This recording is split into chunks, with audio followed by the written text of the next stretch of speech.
In today's video, I'm going to show you your YouTube Wrap 2025. This is a simple step-by-step guide for checking your YouTube Wrap 2025.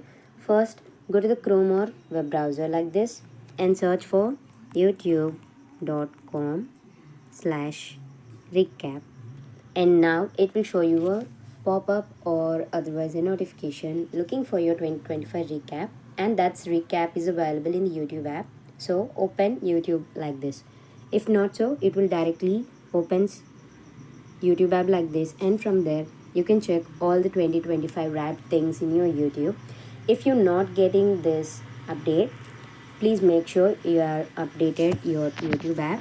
For that, you need to go to the Play Store or App Store.